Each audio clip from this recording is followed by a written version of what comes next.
This is chapter 49 in Beyond Exile. It is called the Vienna Raid.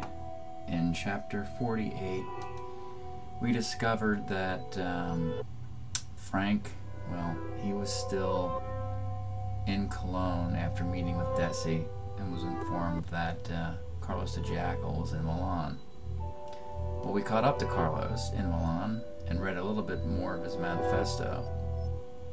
When that ended, we see that Carlos has continued on out of Milan. So Frank's got a lot of work to do. The trail will have gone cold because he won't find Carlos in Milan. It says Milan, Frankfurt, Vienna in red here, Algiers, Tripoli, and Yemen. And you are Carlos. So this is where the terrorist has moved through at this time. And we begin a chapter called the Vienna Raid, and that puts us into the Al Rahaba airport in Yemen. And we are Carlos, the terrorist, and at this point we can assume that he's been through, you know, this chain of cities, and he's now in Yemen. There's nothing to do here. We have our writing tablet, of course, so we are Carlos. There's no interaction at the airport, but we can go south. And that puts us into scene number 255. And this is Sana'a, the capital city of Yemen. And he puts his writing tablet down. We can look at that. And when you look at it, it says the most recent events have been recorded. Let's look at it some more. The history of the Western world clearly shows that when you want something done right, you pay a German to do it. So with Haddad's Popular Front money, I went to Frankfurt and recruited survivors of the Badr Manauf gang. Wilfred, Joachim, Gabriel became my operational team for the raid on OPEC headquarters in central Vienna. History also reveals revolutions are planned in brewery basements and cold mountain caves. So to impose my signature on these things, I invite my 3 Germans, 2 Palestinians, 1 Lebanese to the Vienna Hilton and rent the entire 7th floor. With my new goatee and faded black beret, I'm a bigger Che Rivera.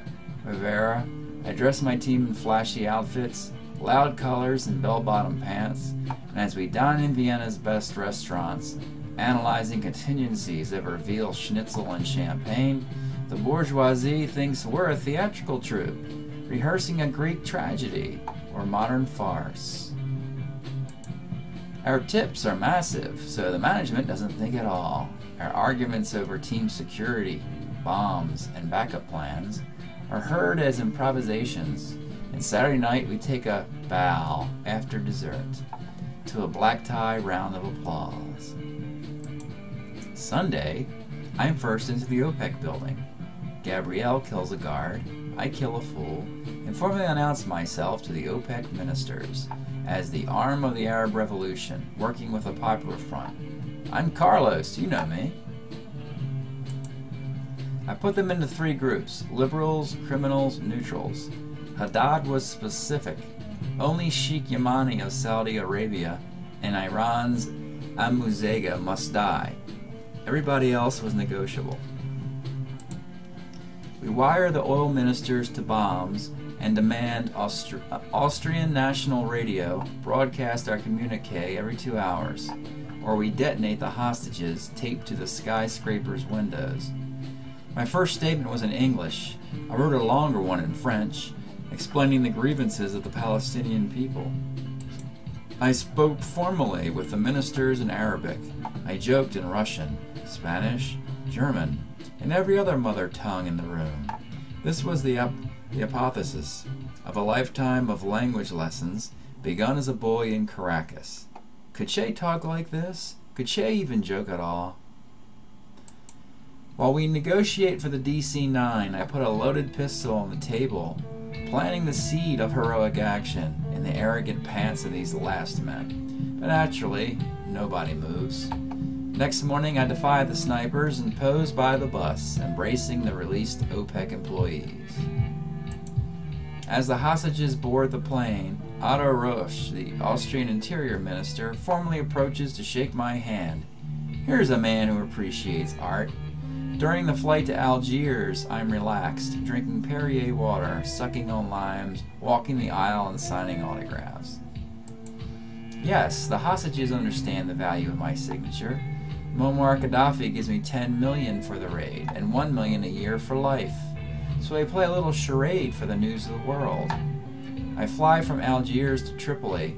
Muammar refuses permission to land, and I'm back in Algiers. 4 days, sleepless, negotiating with the big Arab players. I finally decide to let the hostages go for $60 million, paid in gold bullion by Saudi Arabia through the usual intermediaries. My painting's finished. I'm the most famous man in the world. I'm rich. It confirms the vows Frank and I made in Highgate. It's the best death of capitalism, the most expensive, the most theatrical best death. Let modern man squeeze his paycheck and idolize his nation-state. I can make $60 million in 5 days and prove that revolution pays. When Haddad calls me to Yemen to analyze the Vienna action, Gabriel and Joaquin say it's my fault. Yamani and Amuzega survived. So after a phone call to Saddam Hussein, I agree. To me, the bastards were far more valuable alive.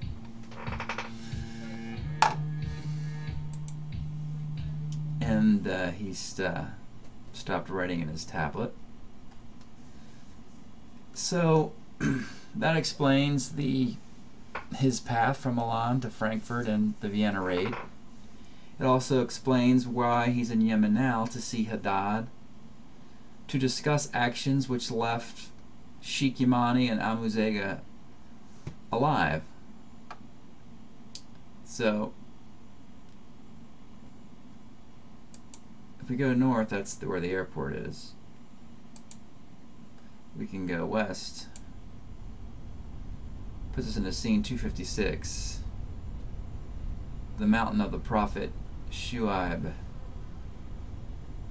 And in the mountain there's a hidden cave outpost. We can look here. And when we do, there is Wadi Haddad, terrorist. We can look at him. Stars are very bad at following instructions. There's no room for stars in my operational team. You can go. And with that,